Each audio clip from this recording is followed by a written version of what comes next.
সকলকে স্বাগতম। আজকে আলোচনা করব ভালো ফলন প্রতি বছর নিশ্চিত করার জন্য লিচু গাছের সার প্রয়োগ সম্পর্কে। গাছের যথাযথ বৃদ্ধি ও ভালো ফলনের জন্য সঠিক নিয়মে ও পরিমাণ মতো সার প্রয়োগ করা অত্যন্ত জরুরি। নিম্নে সারের পরিমাণ উল্লেখ করা হলো বয়সভিত্তিকভাবে। 1 থেকে 4 বছর বয়সী লিচু গাছের জন্য গোবর 10 কেজি, ইউরিয়া 300 গ্রাম, টিএসপি 400 গ্রাম, এমওপি 300 গ্রাম, জিপসাম 100 গ্রাম, জিঙ্ক সালফেট 10 গ্রাম, বোরন 5 গ্রাম।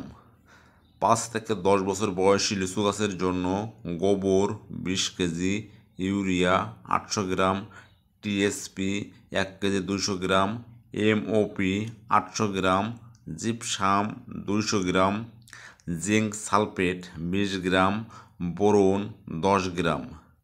11 থেকে 20 বছর বয়সী গাছের জন্য গোবর 30 কেজি, ইউরিয়া 1 কেজি 200 গ্রাম, টিএসপি 2 কেজি, এমওপি 1 কেজি 200 গ্রাম, জিপসাম 250 গ্রাম, জিঙ্ক সালফেট 30 গ্রাম, বোরন 15 গ্রাম।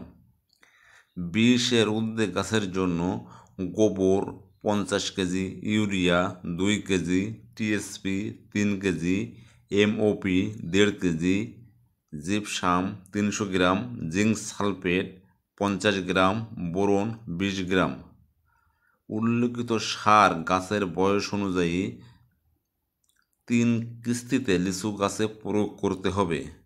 প্রথম কিস্তি বর্ষার শুরুতে ফল আহরণের পর, দ্বিতীয় কিস্তি বর্ষার শেষে আশ্বিন কার্তিক মাসে এবং শেষ কিস্তি ফুল আসার সময় প্রয়োগ করতে হবে। নিয়মিত সেচ প্রদান করতে হবে। মাটির ধরন অনুসারে খরার সময় 10 থেকে 15 দিন পর পর সেচ দিতে হবে। এই পরিমাণ সার নিশ্চিত করলে ভালো ফলন নিশ্চিত হবে এবং গাছের বৃদ্ধি ভালো থাকবে। সকলকে ভিডিওটি দেখার জন্য ধন্যবাদ।